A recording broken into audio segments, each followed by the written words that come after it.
বিসমিল্লাহির রহমানির রহিম ৭ নম্বর সূরা ৩৩ নম্বর আয়াত। কুল ইন্নামা হাররামা রাব্বিল ফাওয়াহিশা মা যাহারা মিনহা ওয়া মা বাতানা ওয়াল ইসমা ওয়াল বাগয়া বিগাইরিল হাক্কি ওয়া আন তুশরিকু বিল্লাহি মা লাম ইউনাজ্জিল বিহি সুলতানা ওয়ান তাকুলু আলাল্লাহি মা লা তা'লামুন। হারাম কি কি জিনিস আল্লাহ এই আয়াতে বলে দিছে। হারাম কি কি জিনিস আল্লাহ বলে দিছে। আমি তো এটি পড়লাম আরবি, আপনি আরবি শুনেছেন না, কিন্তু আমার কানের মধ্যে বাংলা ঢুকিছে। আলহামদুলিল্লাহ, আলহামদুলিল্লাহ। নিজের জাহেরি না, বলতেছি এটা যে আল্লাহ এভাবে আমার থেকে সময় নিছে, হাজার হাজার দিন, ৮,০০০ দিন নিছেন, কিন্তু কিছু দিছেন যেটা আমার কয়েক প্রজন্মের মধ্যে, মা ও বাপ, দাদা দাদি, না দাদার বাপ তাদের মধ্যে এই জিনিসটা ঘটেনি, যেটা আমার কাছ থেকে আল্লাহ নিয়ে আমাকে দিছে। আল্লাহ যে জিনিসটা নেয় সেটা কিন্তু ফেরত দেয় বহু গুণে, অন্য দিক দিয়ে কোনো না কোনো জিনিস দিয়ে ফেরত দেয়।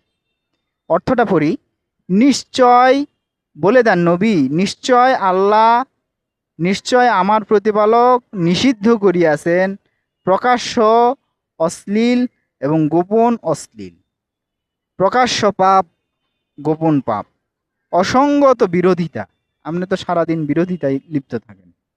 কোনো কিছুকে এবং কোনো কিছুকে আল্লাহর শরিক করা, এমন শরিক করা যে বিষয়ে আল্লাহ কোনো দলিল দেয়নি, আর আল্লাহর বিষয়ে এমন কিছু বলা যেটা তুমি জানো না, মিথ্যা বানোয়াট।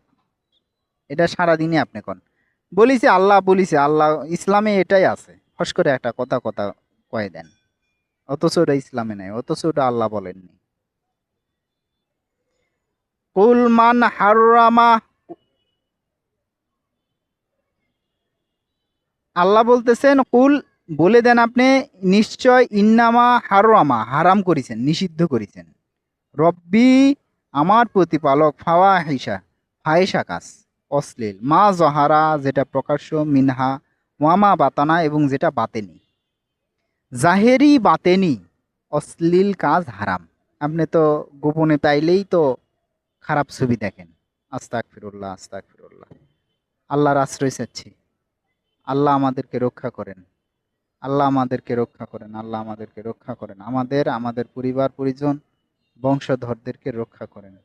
প্রকাশ্য অশ্লীল এবং গোপন অশ্লীল, শিরিক, কুফুর, আপনার অসন্তুষ্টিজনক সমস্ত জিনিস থেকে আমাদের পরিবারবর্গ, আমাদের আত্মীয় স্বজন, আমাদের বংশধরদের আপনি রক্ষা করেন।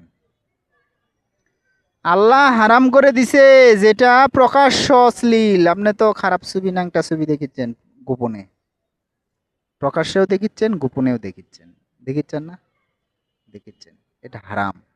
৭ নম্বর সূরা ৩৩ নম্বর আয়াতে আল্লাহ লিখে দিছে, খুঁজে নিয়েন। আর কি অশ্লীল কাজ, আর কি বিরোধিতা, ওয়াল বাগয়া বিগয়রিল হক, বাগয়া বাড়াবাড়ি, বিগয়রি অন্যায়, হাক সত্য, সত্য না কইরা বাড়াবাড়ি, মানে সত্য ছাড়া বাড়াবাড়ি করা, বিতর্ক করা, বোঝেননি? বিতর্ক করতেছেন, এটাও হারাম। সারাদিনই তো বিরোধিতায় লিপ্ত আছেন, বিরোধী দল, এটা এটা কি আর কম করলে তো আবার মাইন্ড করবেন না, কোরআনের কথা কইলে আবার মাইন্ড করলে তো মুশকিল রে ভাই, একটু তো ছাড়টার দেয়া লাগবে। আপনি বুঝেননি কি বলতে চাচ্ছি? কোরআন তো পড়ে পড়ে শোনাচ্ছি, আপনি ছাড়টার তো দিবেন একটু, ইমানদার যেহেতু আপনি, আল্লাহ মানেন, একটু ছাড়টার দেন। আল্লাহ হেফাজত করুন আমাদের। যে বিরোধিতা, বিরোধী দল থাকা এটা অধিকার, অথচ বিরোধীটাই হারাম, এই বিষয়ে কেউ কয় না, আলেমরা কেউ কিছু কয় না, ওরা চুপ করে থাকে। কোরআনের মধ্যে লেখা আছে। আমি চ্যালেঞ্জ করি যে পৃথিবীর কোনো দল পরিপূর্ণ পুরা কোরআন শরীফ ধারাবাহিকভাবে আপনি পড়ে শোনাবে না, কারণ তাদের ছাল বাকলা কিছু থাকবে না, হাড় হাড্ডিও থাকবে না, চুন্ডি ব্যাটি গোল হয়ে যাবে। তারা তো বিরোধিতা সারাদিন বিরোধিতা করিচ্ছে না সরকারের, এটা তো হারাম। বিরোধিতা করবেন কে? মুসলমান ভাই না? সে তো ভাই আপনার, মুসলমান ভাই, সে তো কালেমা পড়িচ্ছে। আপনি কি তা কাফের বিধর্মী করতে পারছেন? পারছেন না তো। তাহলে আবার মুসলমান কোন? বিধর্মী না হলে মুসলমান, দুইটার একটা।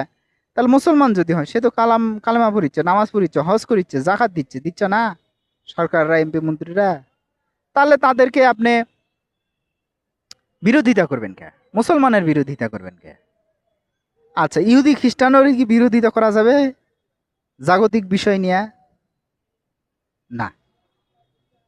ধর্মের ক্ষেত্রে তো আলাদা বিষয়, কিন্তু জাগতিক বিষয় নিয়ে আপনি ইহুদি খ্রিস্টানেরও তো বিরোধিতা করতে পারেন না।